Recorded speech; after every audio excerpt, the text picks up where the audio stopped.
Good morning. Thank you for joining me in this morning mindfulness practice.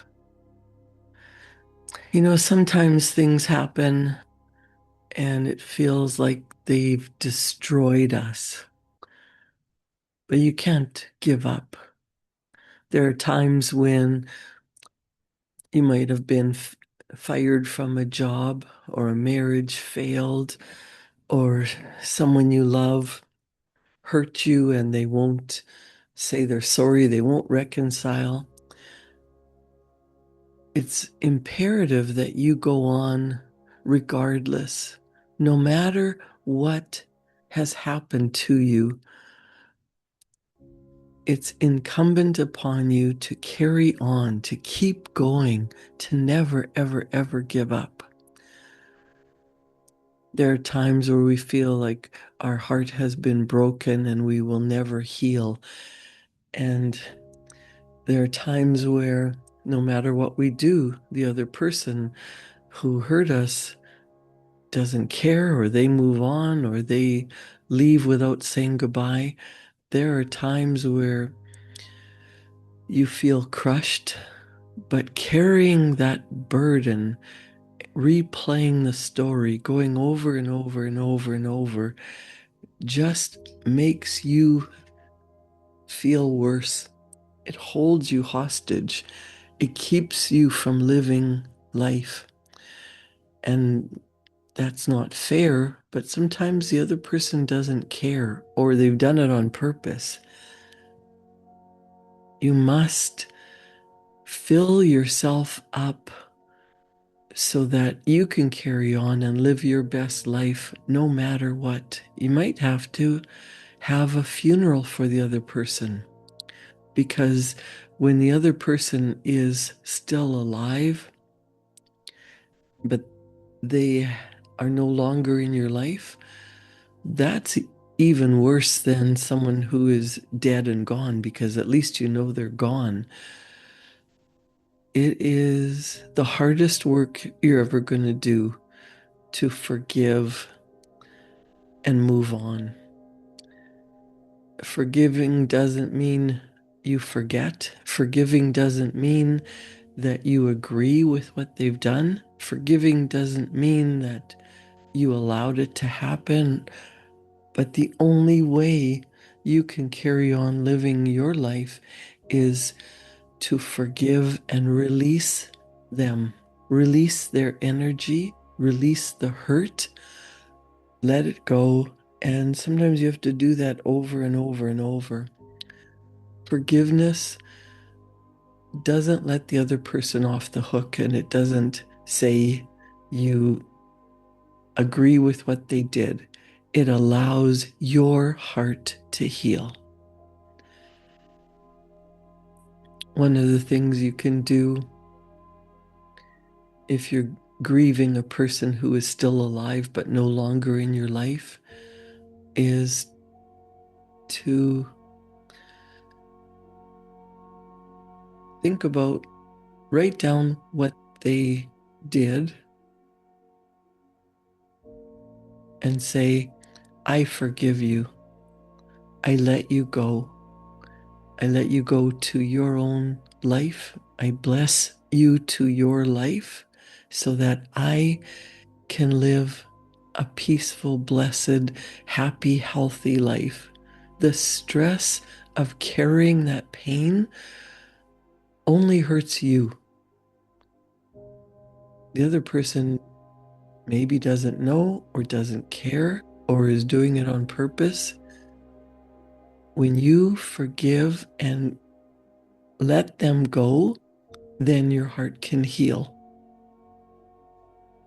You can only control you. You can never control another person's behavior, and you're not responsible for another person. You're not responsible to another person. You're only responsible if you have little children. You're responsible for raising them. But once they are adults, you are no longer responsible to or for them.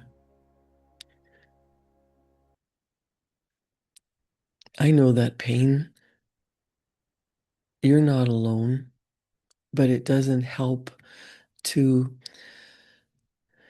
continue to feel sorry for yourself, to be angry, to try and figure out why. The only thing that will heal your heart is to forgive and let go. And that's the hard work, forgiving and let go.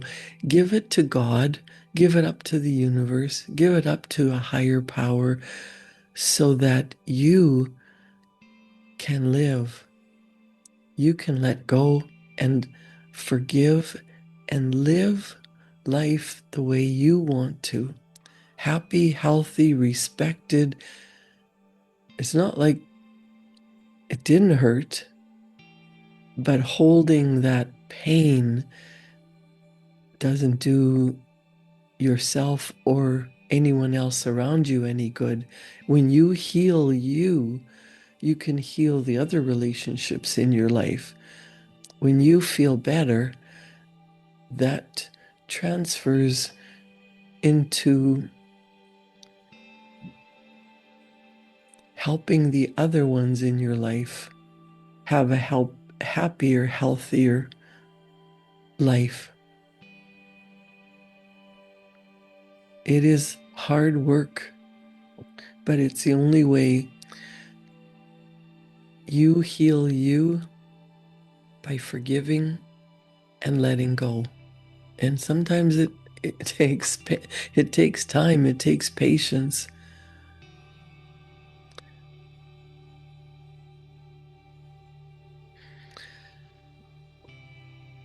There is a single mental move you can make that in a millisecond will solve enormous problems for you. Bob Proctor says it's the power of decision. It has the potential to improve almost any personal or business situation you will ever encounter, and it could literally propel you down the path to incredible success. I'm talking about decision. Now, decisions, hard decisions, can be a real struggle. You have to decide that you're going to live your best life no matter what's going on around you, no matter what's happened in the past, no matter who hurt you, no matter how big the pain is, and no matter how big what you want is or how big you think it is. When you make a decision, that changes everything. Bob Proctor says, in 50 plus years in the same business, you learn something if you really want to make things fly. I have found that most people have difficulty with decisions. They look at a problem, they see all the possible solutions, but they don't zero in on one. Until you zero in on one and take action on it, nothing happens. Here's typically what happens. We have a stream of thoughts moving through our mind, and we pick something we really like, and we say, you know what? This is what I really want to happen. And we set a target. We create a goal that we set a target to shoot at. But here's a mistake that most people make. They say, I'm going to do that as soon as I find the money. I'm going to take the vacation as soon as I find the money. I'm going to open another office as soon as I find the money. You know something? You're never going to find the money. You're always looking for what you think you need to get there, get where you want to go. But you're thinking on the frequency of your thoughts. It doesn't work that way. You're not going to find what you're looking for on that level. You've got to be courageous. You've got to step out and say, I'm going to do this, and I'm going to do it now.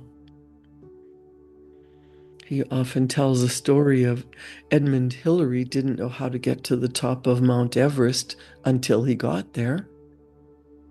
The Wright brothers didn't know how to get into the air until they got there.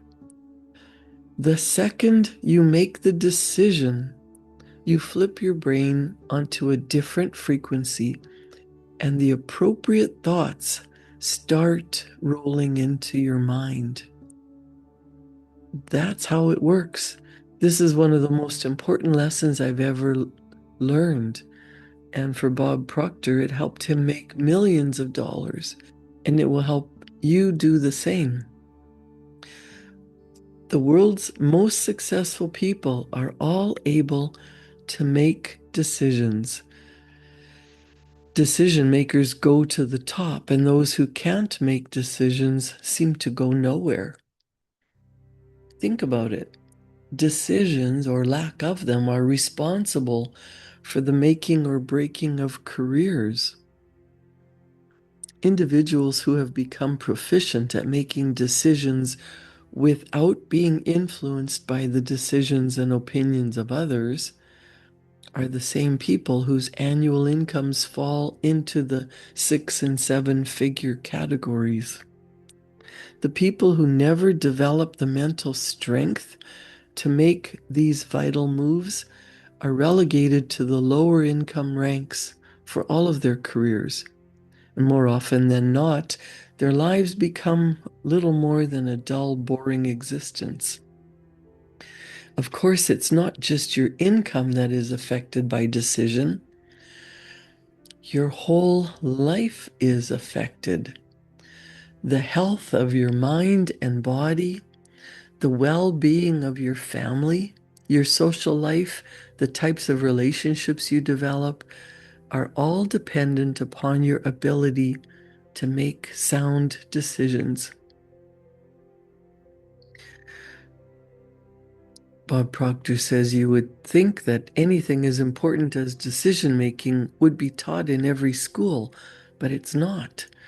And to compound the problem, decision making is not only missing from the curriculum of almost all of our formal educational institutions, it has been left out of virtually all of the training and human resource development programs in the corporate training world. At this point, you could be asking yourself, well, how am I expected to develop this ability? Well, you have to do it on your own. The good news is you've already begun by thinking about and digesting the information that I'm sharing with you right now. This is causing you to become more aware of the importance of making decisions. Most of us have weak decision-making muscles. We don't even recognize what it means to make a real decision. We fail to realize the force that a truly congruent, committed decision makes.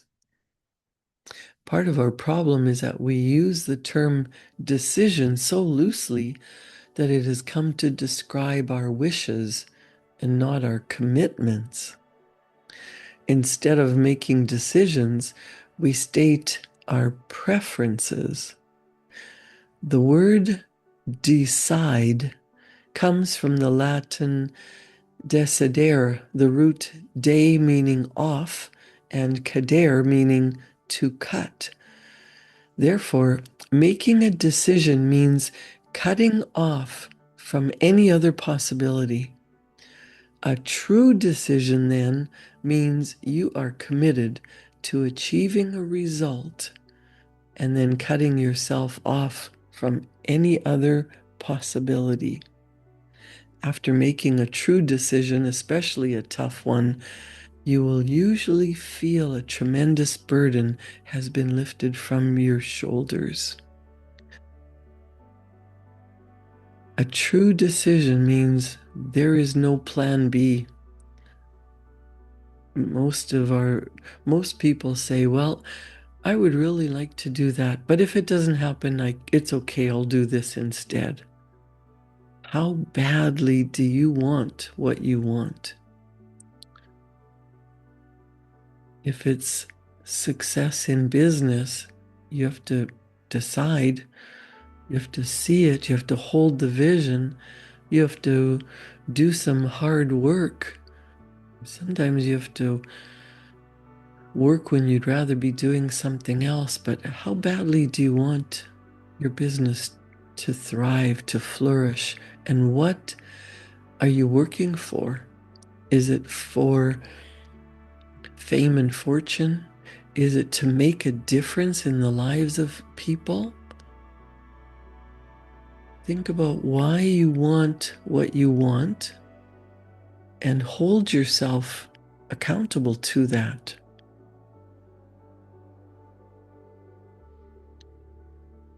Bob Proctor says committed decisions show up in two places, your calendar and your checkbook. No matter what you say you value or even think your priorities are, you have only to look at last year's calendar and checkbook to see the decisions you have made about what you truly value.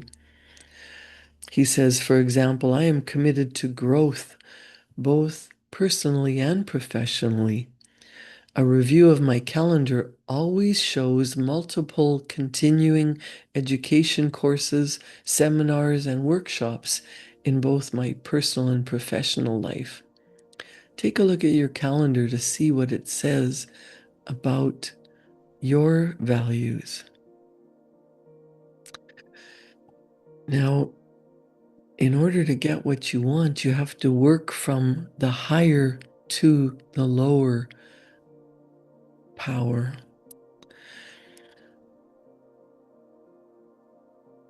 Bob Proctor says in Raymond Hollywell's chapter on the law of success in his book, Working with the Law, he said, God intended every individual to succeed.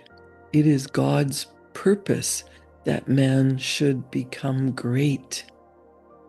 Isn't that wonderful? God intended that you and I would become great. In another book, Robert Russell said, there is no secret to becoming great. You become great by doing little things in a great way every day. So you don't have to look for something really big. Start right where you are. Do your best at everything you do. Hollywell goes on to say it is God's will that man should not only use but enjoy every good in the universe. The law of God denies man nothing. Man is born to be rich. Bob Proctor wrote a program and a book called You Were Born Rich because it's true. You have deep reservoirs of talent and ability within you. You're probably just a little short of money. But Hollywell says the powers inherent within you are inexhaustible. I want you to think about that for a moment. You have powers that are inexhaustible. This is the law. Hollywell said, each normal person is endowed with a complete set of faculties which, if properly developed and scientifically applied, will ensure success, ever-growing success. The great Napoleon Hill said, an educated person is not necessarily one who has an abundance of general or specialized knowledge. An educated person is one who has so developed the faculties of his mind that he may require anything he wants or its equivalent without violating the rights of others. But we're not taught to develop those faculties. We're taught to live by our five senses.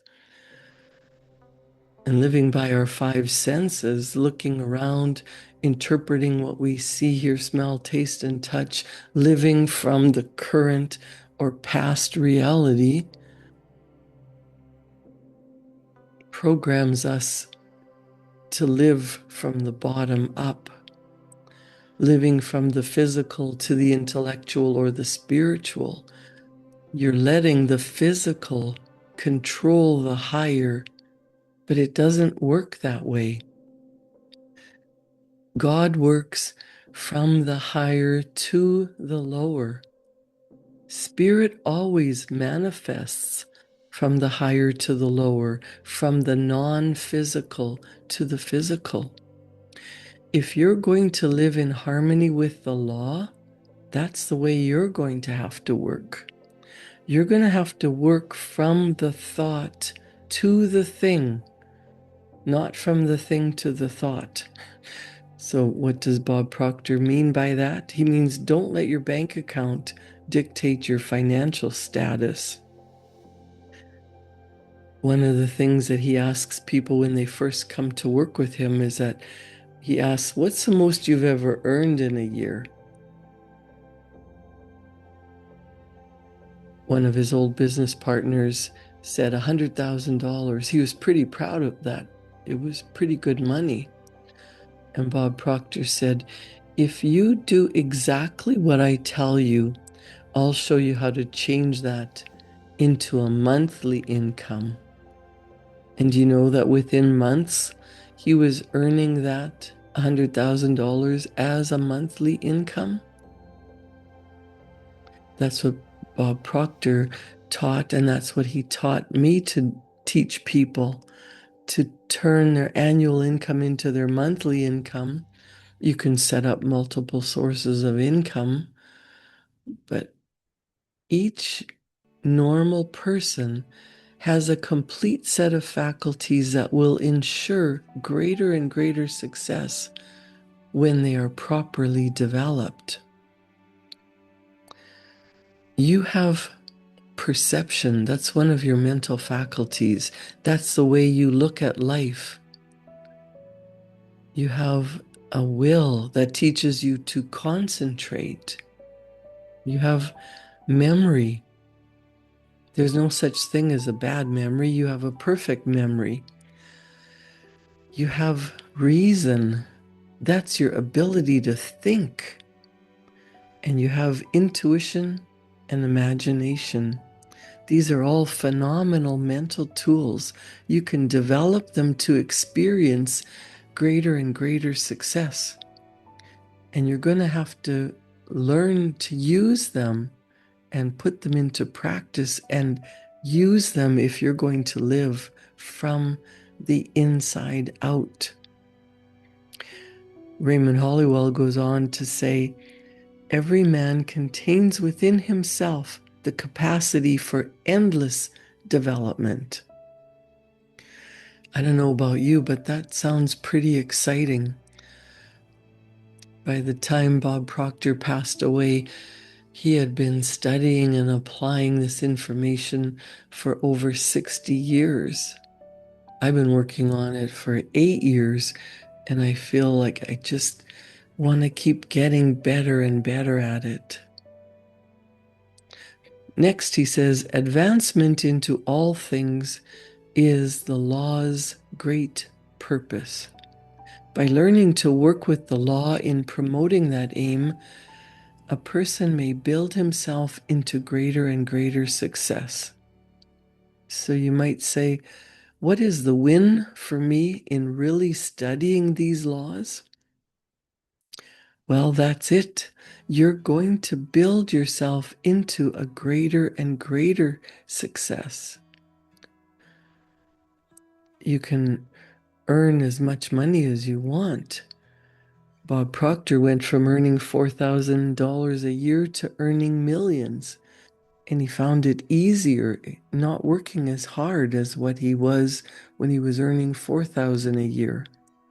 Because Napoleon Hill said, it takes no more energy to work for the big idea than it does for the small one. And what else can you expect? When you work from the inside out, when you control you, when you learn to respond instead of react, when you build your reason, your intuition, your imagination, your memory, your will, and your perception, you're going to have more friends, better friends. You're going to live in a healthier body. You're going to enjoy your work more. You're going to do what you want to do and live the way that you want to live. Hollowell said, all the processes of nature are successful. Nature knows no failures. She never plans anything but success. She aims at results in every form and manner. To succeed in the best and fullest sense of the term, we must, with nature as our model, copy her methods. In her principles and laws, we shall discover all the secrets of success. Bob Proctor said, the tide always goes out and the tide always comes in. The night always follows day. Winter never follows winter. That is the law at work. It's perfect in all of nature, and we can do the same thing. Next, he said, in her principles and laws, we shall discover all the secrets of success. Infinite resources are at your disposal. There are no limits to the possibilities of what you can do. Infinite. Think about it. That means there are no limits on our ability. And then he focuses and individualizes the elements, forces, and principles of the whole world. Do you know that everything in this universe will rush to your aid when you are working in harmony with the universal law? This isn't some decision by some emotional or capricious God sitting on a cloud. This is the absolute law of the universe. The law is the uniform and orderly method of the omnipotent God. It is the way everything works, and everything works perfectly.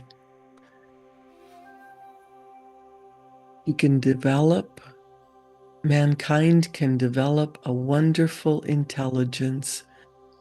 All life's questions may be answered, all nature's secrets discovered, and all human problems solved.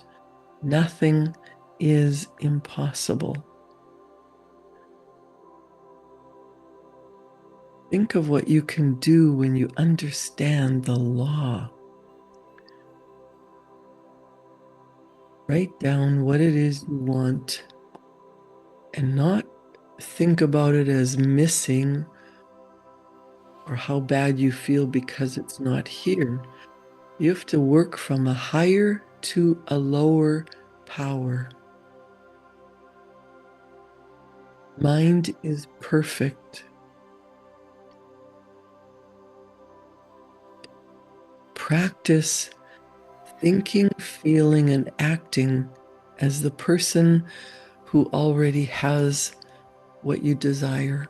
How would you be feeling if you had already attained your goal? What would that look like? What would that feel like?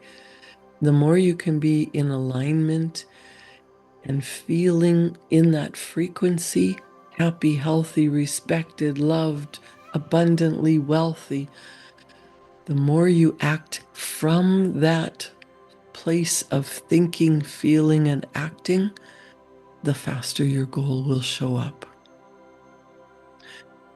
Make a decision. That's how you're going to live. Forgive and let go of everything else. Create a wonderful day, and I'll see you back here tomorrow morning at 7. Thank you.